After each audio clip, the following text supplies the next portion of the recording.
김성환의 행간 시사평론가 김성환 씨 나오셨습니다. 어서 오십시오. 네, 안녕하세요. 벌써 6월이네요. 네, 그러네요. 이제 선거 운동을 할 수 있는 시간도 48시간이 채 안 남았어요. 네, 맞습니다. 안 남았어요. 투표일까지 한 사흘밖에 안 남았습니다. 아, 지난 주말에 대단했죠, 열기가. 예, 맞습니다. 오늘 행간도 선거 얘기라고요. 예, 그렇습니다. 주말 사이 지방선거 사전투표가 끝났는데요. 예. 11.49%라는 놀라운 투표율이 나왔습니다. 11.49. 예. 여야 정치권은 이걸 두고 해석을 정반대로 내놓고 있는데요. 우리에게 모두 불리하다 이렇게 얘기를 하고 있습니다. 여도 우리가 불리하다, 야도 우리가 예, 불리하다. 그렇습니다.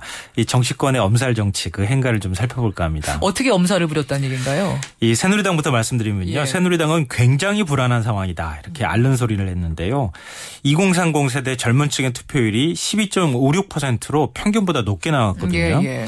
특히 정치에 대한 관심이 적다 이렇게 그동안 평가가 되었던 20대 이하의 투표율이 15.97%가 나왔습니다. 그러니까 상당히 높은 투표율이 나왔던 20대 거죠. 20대 투표율 말씀하시는 거죠, 지금? 20대. 예, 20대 이하도 이제 투표가 가능하니까요. 아하. 예. 이 징검다리 연휴 기간 동안에 휴가를 즐기려는 젊은 층이 대거 투표장을 찾았을 가능성이 있다. 예. 젊은 층 투표율이 상당히 높아질 것이다. 그러니 우리한테 불리하다. 이런 해석을 내놓고 있습니다. 그래요. 그러면 지난주에도 제가 말씀드렸던 것처럼 투표율을 높이려고 안간힘을 썼던 새정치연합. 그럼 좋아야 하잖아요. 예. 웬걸요? 오히려 우리에게 불리하다. 불안하다. 이런 주문 소리를 하고 있습니다. 아니, 젊은 층이 대거 투표장 갔다는데 왜 또 야측에서는 불리하다고 하죠? 이 젊은 층 투표율에 허수가 끼어 있다 이렇게 보는 건데요. 이 허수라는 게 바로 군 부재자 때문입니다. 20대 투표자가 116만 명인데요. 예. 그중에 군 복무자가 35만 명가량이 끼어 있기 때문에 그걸 다 빼고 나서 실제로 투표율을 세보면 한 10에서 11%에 불과하다. 그러니까 평균 이하가 된다 이렇게 되면. 이렇게 본다면 11.32%가 나온 50대 이상 투표율과 별 차이가 없고 오히려 적다. 이렇게 얘기를 하는 겁니다. 그래요? 더군다나 기대를 모았던 3040 세대 이 투표율이 9%대밖에 안 나왔거든요. 예. 그러니까 앵그리맘의 투표장이 많이 안 나왔다고도 해석이 가능합니다. 세월호 때문에 분노한 여심들. 네. 여성 표심이 투표장에 많이 안 나왔다. 나왔다. 예, 그러니까 우린 야권한테 불안하다. 불리하다. 이제 이런 아하. 해석이 나오는 거죠. 더군다나 50대 이상 유권자 수가 30대 이하 이 2030 세대에 비해서 180만 가량이 더 많은 상황이거든요. 절대 수가 많죠. 네. 이대로라면 야권에서 볼 때는 선거에서 지는 거다. 이렇게 보는 겁니다. 여당의 셈으로 해도 뭐 그런 대로 논리가 되고 야의 셈으로 해도 그런 대로 논리가 되고 맞습니다. 이렇게 똑같은 결과 놓고 서로 불리하다고 엄살을 부리는 뭐 배경이 있을 거예요. 딱 한 가지로 설명할 수 있을 것 같습니다. 아직 본 게임이 남아있기 때문이다. 그렇죠. 이 사전투표를 예선전이라고 보면 예. 6월 4일은 본 게임. 맞아요. 진짜 본격적인 선거라고 할 수 있거든요. 만약에 투표율을 60%가 나온다고 가정을 하면 예. 투표할 사람이 아직 49%나 남아있는 거거든요. 근데 이런 상황에서 예를 들어서 우리한테 더 유리하다 이렇게 얘기해버리면 어떻게 되겠습니까? 정반대 쪽에 있는 사람, 네, 나를 반대하는 사람이 투지를 불태워서 더 열심히 투표할 수 있지 않겠느냐. 이런 얘기를 하는 건데요. 맞아요. 새정치연합이 젊은 층 투표율이 높다, 우리한테 유리하다 이렇게 해버리면 50대 이상 세대가 불안감을 느끼고 여권 지지층이 대거 결집하는 현상으로 나타날 수도 있고요. 예. 그리고 정반대로 새누리당 같은 경우에 예상보다 50대 이상 투표율이 높게 나왔다. 우리한테 유리하다. 이렇게 해석해버리면 젊은 층이 또 나갈 거고. 네, 그렇습니다. 그렇죠. 그러니까 이렇게 되니까 설사 우리한테 유리하다 이렇게 생각을 한다 하더라도 유리하다고 말도 못하고 아하. 우리에게 오히려 불리합니다. 제발 우리한테 한 표라도 더 찍어주십시오. 이렇게 얘기를 할 수밖에 없는 거죠. 그러면은 여야의 각각의 셈은 차치하고 김성환 씨가 분석하는 이 투표율은 어떤 모습입니까? 이거 고난도 아주 어려운 수학을 하라고 저한테 시키는 거랑 마찬가지인데요. 사실은 이번이 첫 투표기 때문에 분석이 이게 쉽지가 않아요. 사전 투표 이제 맞습니다. 전국적으로 하는 건 처음이기 때문에. 네. 예. 이거 수능 시험 문제지 받아들고요. 정답 모르는 상황하고 비슷한 것 같습니다. 예. 이 사전 투표율이 아예 5%대 정도 나왔다. 이전 선거하고 비슷했다 그러면은 아마 해석하기가 오히려 쉬웠을 수도 맞아요. 있을 것 같아요. 그런데 그거보다 2배 이상가량 더 많이 나왔거든요. 예. 그러니까 오히려 답을 내기가 굉장히 어려운 상황인 것 같습니다. 분석의 틀 자체가 없는 거죠, 예. 지금은.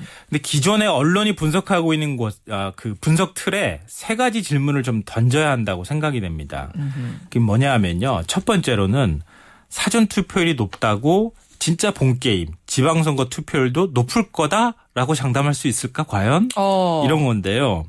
사전 투표를 할 정도의 사람이라면 적극적인 투표층이라고도 볼 수 있거든요. 그래요. 어차피 투표할 사람이 투표했다. 아. 나중에 가면 오히려 투표율이 빠지는 현상으로 나올 수도 볼 있다. 수도 있나요? 예, 거꾸로 생각을 한번 해봐야 한다. 이제 이런 건데요. 그러네요. 더군다나 이번에 사전 투표는 굉장히 접근성이 좋았거든요. 맞아요. 제가 투표를 직접 가서 했거든요. 이번에. 하셨어요? 예, 해보니까 굉장히 쉽고 아주 편리한 방식으로 투표가 가능했습니다. 전국 어디서나 가능하니까. 네. 그러니까 사람들이 투표하기가 좋으니까 오히려 투표장에 쉽게 가서 오히려 쉽게 선거할 수가 있었다. 근데 그런 접근성이 높다 하더라도 결국은 투표에 의지가 있는 사람이 가서 투표했다. 이렇게도 볼 수 있다는 거고요. 두 번째 질문은 뭐냐 하면 세대 간 투표 현상 이게 정말 이 분석들이 맞을까? 이거에 관한 질문입니다. 그게 무슨 말씀이세요? 이 새누리당 걱정대로 연휴를 즐기려는 젊은 층이 투표에 관심이 없었던 젊은 층이 투표장으로 몰려갔을 수도 있거든요. 예. 그러면 새누리당한테 불리할 수 있겠죠. 예. 근데 새정치환한 말대로 하면 군 부재자 덕분에 20대 투표율이 높아질 수도 있고요. 그럼 또 정반대 해석이 가능한 거죠. 근데 50대 이상 대거 여권을 지지하는 층이 투표장으로 몰려갔다 하더라도 예. 지방선거는 대선과 다르죠. 대응 이슈가 없기도 하고요. 인물이나 조직에 오히려 기성세대들이 더 많은 영향을 받을 수 있거든요. 그래요. 그러니까 50대 지지층의 결집도가 오히려 약할 수도 있습니다. 대선에 비해서. 그러니까 2030 세대는 인터넷 여론을 중심으로 해서 야권 쪽으로 표를 결집할 수도 있지만 50대 이상은 상대적으로 결집도가 떨어질 수도 있다. 거꾸로 말하면. 그러니까 이거를 세대 간 투표율로 표현하기는 굉장히 애매하다. 세대로 놓고 분석하는 거는 이번에는 적절치 않다라는 말씀. 맞습니다. 이번 사전 투표율의 경우는 말입니다. 세 번째 고려할 점 뭔가요? 3040 세대 앵그리맘의 표심이 야권 쪽으로 기울 수 있다? 이것도 질문을 던져야 한다고 생각합니다. 그래요? 뭐냐면요. 이번 선거는 정말 깜깜이거든요. 근데 40대 여성들은 원래 여권 지지 성향이 강합니다. 그렇죠. 그런데 이번 세월호 참사로 모두 야권으로 돌아섰다? 많은 부분이 야권으로 돌아섰다고 표현할 수 있을까요? 이것도 거꾸로 얘기하면요. 언론이 만들어낸 신화일 가능성도 왜 있다. 그렇게 생각하십니까? 그러니까 이건 장담할 수 없는 상황에서 제가 말씀드리는 거지만 정확한 과학적 데이터나 분석들이 존재하지 않는 상황에서 그래요. 어느 한쪽에 표심이 더 강하게 작용했다고 단정하기는 어렵다 이런 겁니다. 그러니까 결과적으로 다시 한번 말씀드리면 세 가지 질문에 대해서 명확하게 답을 내리지 않는 상황에서 지금 이 선거가 어느 쪽에 유리하다고 절대 단정할 수 없다. 이런 겁니다. 결론은 그거네요. 사전투표율 12% 가까이 나온 거 굉장히 이례적이지만 그걸로 누구의 유불리를 말할 수는 없다. 네, 맞습니다. 김성환 씨 수고하셨습니다. 네, 고맙습니다. 행간이었습니다.